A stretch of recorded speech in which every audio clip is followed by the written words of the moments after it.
तो कहानी की शुरुआत होती है एक लड़की को दिखाते हुए जिसका नाम एना होता है और वो अपने दोस्त के कहने पर एक बिलियनियर एंटरप्रेन्योर का इंटरव्यू लेने के लिए जाती है। दरअसल यहाँ पर हम जान पाते हैं कि पहले तो इंटरव्यू एना की फ्रेंड लेने वाली थी, लेकिन उसकी तबीयत खराब हो जाने की वजह से एना को ही जाना पड़ता है। लेकिन अब हम देखते हैं कि एना जब क्रिस्टियन के पास उसका इंटरव्यू लेने के लिए जाती है तो वैसे ही वो उसे देखकर नर्वस हो जाती है, जिसकी वजह से वो ठीक से उसका इंटरव्यू नहीं ले पाती है क्योंकि क्रिस्टियन काफी ज्यादा स्मार्ट दिख रहा था। लेकिन एना के काफी नर्वस होने के बाद भी क्रिस्टियन उससे काफी इंप्रेस हो जाता है और एना के बिना पूछे उसके इंटरव्यू के सारे क्वेश्चंस के आंसर को वो उसकी फ्रेंड के पास मेल कर देता है और उसके अगले ही दिन एना की मुलाकात दोबारा से क्रिस्टियन से हो जाती है। अब हम देखते हैं कि एना जिस शॉप पर काम करती है वहीं पर क्रिस्टियन भी आया होता है। अब यहाँ पर वो एना को ऑफर देता है कि वो उसकी फ्रेंड के न्यूज आर्टिकल्स के लिए फोटोशूट भी करवा सकता है अगर वो उसके साथ कॉफी पीने के लिए रेडी हो तो। अब क्रिस्टियन की बात सुनने के बाद एना उसके ऑफर को एक्सेप्ट कर लेती है, जिसके बाद अब क्रिस्टियन फोटोशूट कंप्लीट करने के बाद एना को अपने साथ कॉफी पीने के लिए लेकर जाता है। और यहाँ पर एना से बात करते हुए क्रिस्टियन को पता चलता है कि एना बिल्कुल उसके नेचर के अपोजिट है। एक तरफ जहाँ पर क्रिस्टियन प्यार और मोहब्बत पर बिल्कुल यकीन नहीं करता, वहीं दूसरी तरफ एना को प्यार मोहब्बत बहुत ही पसंद था। अब एना की पसंद जानने के बाद क्रिस्टियन अचानक से उसके पास से उठकर वहां से जाने लगता है और जाने से पहले वो एना से कहता है कि वो एना के लायक नहीं है। अब क्रिस्टियन की बात सुनने के बाद एना को भी काफी बुरा लगता है और वो वहां से जाने लगती है। लेकिन अब कुछ टाइम बाद ही एना को एक पार्सल मिलता है जिसके अंदर एना की एक फेवरेट बुक होती है और उसी में एक क्रिस्टियन की तरफ से सॉरी कार्ड भी होता है जो कि उसने उसके साथ बुरा बर्ताव किया था। तभी एना की फ्रेंड उसकी ग्रेजुएशन कंप्लीट होने की खुशी में उसे एक बार में लेकर जाती है और बार में आने के बाद एना यहाँ पर ओवर ड्रिंक कर लेती है और अब वो क्रिस्टियन को बार बार फोन करके उससे कहती है कि वो उसकी गिफ्ट को अब वापस कर देगी और उसके बिहेवियर के लिए वो उसे कभी माफ नहीं करेगी। अब एना की ऐसी बात सुनने के बाद क्रिस्टियन तुरंत उसी बार में पहुंच जाता है जहां पर एना थी और वहां से वो एना को साथ में लेकर अपने होटल में चला जाता है। अब सुबह के टाइम जब एना को होटल रूम में होश आता है तब वो सोचती है कि रात के टाइम क्रिस्टियन उसके साथ जरूर इंटीमेट हुआ था, लेकिन यहाँ पर क्रिस्टियन एना से कहता है कि उसे घबराने की कोई भी जरूरत नहीं है, वो जैसा सोच रही है उनके बीच ऐसा हुआ ही नहीं है। जिसके बाद वो वापस एना को उसके घर पर पहुंचा देता है।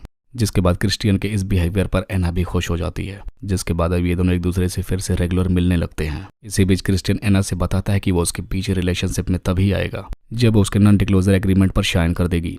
अब क्रिस्टियन की बात सुनने के बाद एना उससे उसके एग्रीमेंट के बारे में डिटेल में पूछने लगती है।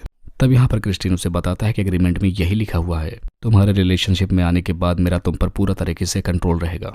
तुम क्या खाओगी, कहाँ रहोगी, कैसे रहोगी, किस तरीके से रहोगी, यानी तुम्हारा सब कुछ मेरे ही कंट्रोल में रहेगा। और आगे बताते हुए क्रिस्टियन उससे कहता है कि उसके रिलेशनशिप में एना उसे खुद से टच नहीं कर सकती। अब इसके बाद वो एना को एक रूम में लेकर जाता है जिसे वो रेड रूम कहा करता था। यहाँ पर वो एना को बताता है कि वो जब भी सेक्स करेंगे तो वो इसी कमरे में करेंगे और उसे पूरे रिलेशनशिप में सबमिशन बनना पड़ेगा और वो उसका मास्टर रहेगा और जब भी वो कोई गलती करेगी तो उसके साथ वो सेक्स करने के टाइम उसे पनिश करेगा।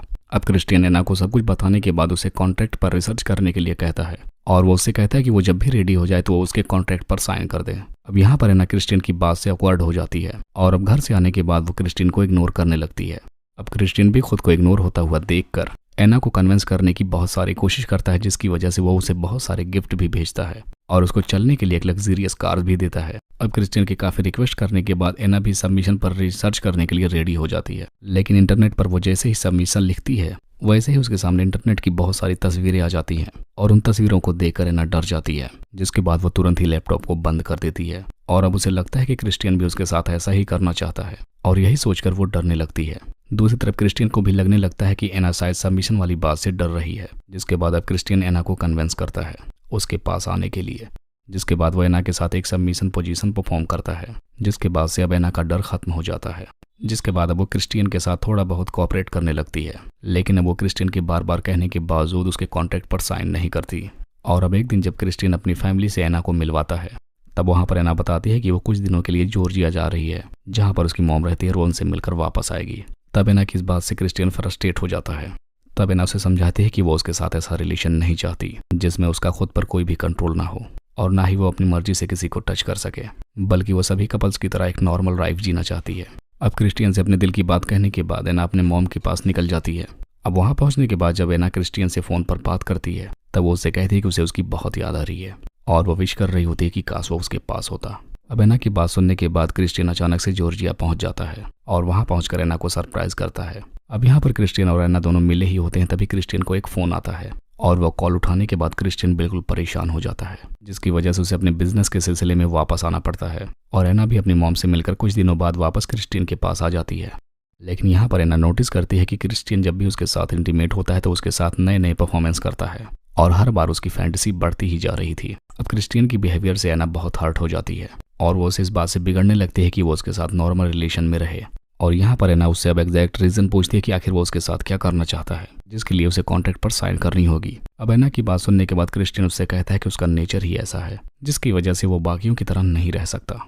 उसकी बस एक ही फैंटेसी है कि वो बहुत से भी ज्यादा तरीकों से सेक्स करना चाहता है। अब क्रिस्टियन की बात सुनने के बाद एना काफी गुस्से में आ जाती है और क्रिस्टियन को उसके बहुत सारे तरीकों में से एक ही तरीका परफॉर्म करने को कहती है। अब क्रिस्टियन एना की बात सुनने के बाद उसे समझाने की काफी कोशिश करता है और उसको वार्निंग भी देता है, लेकिन एना अपनी जिद पर ही अड़ी रहती है। अब आखिरकार क्रिस्टियन एना को रेड रूम में लेकर जाता है, जिसके बाद वो उसके साथ एक ही तरीका परफॉर्म करता है, जिसकी वजह से एना को बहुत तकलीफ होती है। लेकिन इसी बीच एना देखती है कि उसे जितनी ही तकलीफ हो रही है क्रिस्टियन को उतना ही मजा आ रहा था और इस बात से एना को क्रिस्टियन से नफरत हो जाती है और वो उसे छोड़कर वहां से हमेशा के लिए चली जाती है। और जाने से पहले वो क्रिस्टियन से कहते हैं कि वो वैसी बिल्कुल नहीं जैसा वो उसे समझता है और आगे से वो कभी उससे मुलाकात तक नहीं करेगी।